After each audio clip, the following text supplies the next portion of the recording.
അപ്പോൾ ഇന്നത്തെ വിഷയം ദിയ കൃഷ്ണയുടെ ആ ഒരു ഡെലിവറി വീഡിയോ ഇറങ്ങിയിരുന്നു. അപ്പോൾ അതിന് പോസിറ്റീവ് കമൻറ്റും നെഗറ്റീവ് കമൻസും ഒക്കെ വന്നിരുന്നു. അപ്പോൾ നമുക്ക് ആ കാര്യം ഒന്ന് ഡിസ്കസ് ചെയ്യാം.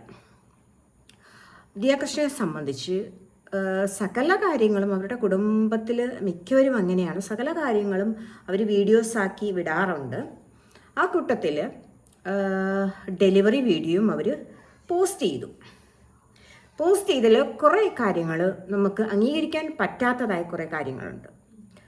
ഞാനും ഡെലിവറി കഴിഞ്ഞ ഒരു വ്യക്തിയാണ്. അതിൻ്റെ സീരിയസ്നെസ്സും അതിന് പാലിക്കേണ്ട കുറേ ചിട്ടവട്ടങ്ങളുണ്ട്.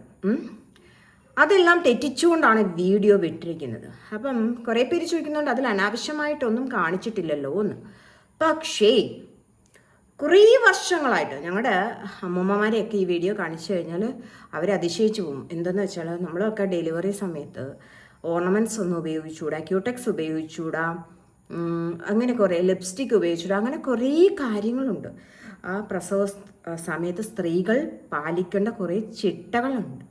അതുപോലെ നമ്മളൊന്നും ഇങ്ങനെ ഫുഡ് വലിച്ചു വാരി കഴിച്ചിട്ടല്ല പ്രസവിക്കാൻ പോകുന്നത്. അങ്ങനെ ഒരുപാട് തെറ്റായ ഒരു സംഭവം ആ വീഡിയോയിൽ ആഡ് ചെയ്യുന്നുണ്ട്. ന്യൂജൻ പിള്ളേർ എന്ന് പറയുമ്പോൾ ഇപ്പോൾ തെറ്റായൊരു മെസ്സേജ് കണ്ടാൽ നമ്മൾ ചൂണ്ടിക്കാണിക്കണമല്ലോ. അത് തെറ്റ് തന്നെയെന്ന് അത് നമുക്ക് അംഗീകരിക്കാൻ പറ്റത്തില്ല.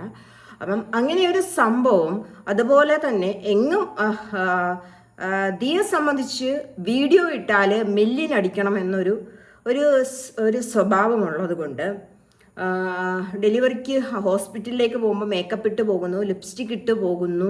കുഞ്ഞ് പ്രസവിച്ച് വരുമ്പോൾ അമ്മേ കുഞ്ഞുങ്ങൾ ഏകദേശം പ്രസവിച്ച് എത്രയോ നാൾ നമ്മൾ ആ ഒരു കാര്യം തിരിച്ചറിയാൻ പോലും ആ പ്രസവിച്ച കുഞ്ഞിന് എന്തറിയാം? അമ്മയെ തിരിച്ചറിയോ? അത് അപ്പം കാണുന്ന നിമിഷം അമ്മയെ തിരിച്ചറിയോ? ഒന്നുമില്ല. അപ്പോൾ ഒരു കോമഡി രീതിയിൽ പറയുന്നു, കുഞ്ഞ് എന്നെ കാണുമ്പോൾ മേക്കപ്പ് ഇട്ട് കണ്ടോളൂ, എൻ്റെ മുഖക്കുരു ഒന്നും കാണണ്ടെന്ന് തമാശ രീതിയിൽ പറയുന്നു. പിന്നീട് പിറ്റേന്ന് വാർത്തയിൽ വരുന്നു, മേക്കപ്പ് ഇട്ട് പ്രസവിച്ച അമ്മ എന്നൊക്കെ പറഞ്ഞ് റെക്കോർഡ് വാങ്ങുന്നു. ഇതിനേക്കാളെല്ലാം ഉപരി ഇനിയുള്ള ഒരു ജനറേഷൻ ഇങ്ങനെ ഒരു സംഭവം കാണിച്ചു കൊടുക്കുന്നു. ഇപ്പോൾ പലർക്കും ഒരു ത്വരയായി. ഇപ്പോൾ അസ്ലാം മോളി വന്നിട്ട് പറയുന്നു ഞാനും ഇതുപോലത്തെ വീഡിയോ ഇടുന്നു. അപ്പം ഇതൊരു സത്യം പറഞ്ഞാൽ ഗുണത്തേക്കാൾ ഏറെ ദോഷമാണ് എനിക്ക് ഫീൽ ചെയ്തത്. അതിനേക്കാൾ ഉപരി ഒരു ഡെലിവറി നടത്തുന്ന റൂമിൽ ഇത്ര മെമ്പർമാരെ നിൽക്കാവുന്നുണ്ട്. അപ്പം അങ്ങേയറ്റം ഹസ്ബൻഡിന് നിൽക്കാം, അല്ലെങ്കിൽ അമ്മയ്ക്ക് നിൽക്കാം. ഇത് കുടുംബം അടക്കം അവിടെ നിൽക്കുകയാണ്. അതും ആ ഒരു സിറ്റുവേഷൻ എന്താണെന്ന് ഇത് പുറമേ കാണുന്നവർക്ക് അറിഞ്ഞൂടാ, ഞങ്ങൾ അനുഭവിച്ച ഞങ്ങൾക്കറിയാം. ആ ഒരു സിറ്റുവേഷൻ ആ ഇളയ കുട്ടിയൊക്കെ ആ ഒരു റൂമിൽ നിൽക്കുന്നതാണ് അയ്യേ എന്ന് ഞങ്ങൾക്ക് ഫീല് തോന്നി. ഇപ്പം വീഡിയോയിൽ അങ്ങനെ ഒന്നും ഇല്ലെങ്കിലും അവിടെ എന്ത് സിറ്റുവേഷൻ ഞാൻ പറയുന്നില്ല, അത് പറയാൻ പറ്റില്ല. അപ്പം ആ റൂമിൽ ഇത്രയും പേര് നിന്നെന്ന് പറഞ്ഞാൽ അത് ഹൈജീനിക്ക് പ്രശ്നങ്ങൾ വരുന്നുണ്ട്, ഒരുപാട് പ്രശ്നങ്ങൾ ഇതിൻ്റെ പിന്നിലുണ്ട്. പിന്നെ പ്രൈവറ്റ് ഹോസ്പിറ്റലല്ലേ, പൈസ കൊടുത്തു കഴിഞ്ഞാൽ എന്തും നടക്കും. ഇതിനെ പ്രതികരിച്ചുകൊണ്ട് പലരും ഇവിടെ വീഡിയോ ഇട്ടിട്ടുണ്ട്. ഞാൻ പേരൊന്നും എടുത്ത് പറയുന്നില്ല. അവർ പക്ഷേ ചൂണ്ടിക്കാണിച്ചിട്ടുണ്ട് ഇത് ശരിയല്ല, പണക്കൊഴുപ്പാണ് ഇവിടെ കാണിച്ചിരിക്കുന്നത് എന്നൊക്കെ പറഞ്ഞ് അവർ വീഡിയോ ഇട്ടിട്ടുണ്ട്. അതിൽ ഏറെക്കുറെ സത്യങ്ങളുമുണ്ട്. ആവശ്യത്തിനെല്ലാം ആകാം. പക്ഷേ മില്യൻ അടിക്കാൻ വേണ്ടിയിട്ട് എന്തും കാണിക്കുന്നത് അംഗീകരിച്ചു കൊടുക്കാൻ നമുക്ക് പറ്റത്തില്ല. നമ്മളിതും കണ്ടും കേട്ടും ഒക്കെ വന്നതല്ലേ. പക്ഷേ ദിയയുടെ അമ്മയ്ക്ക് 3-4 കുട്ടികൾ ഉണ്ടായതാണ്.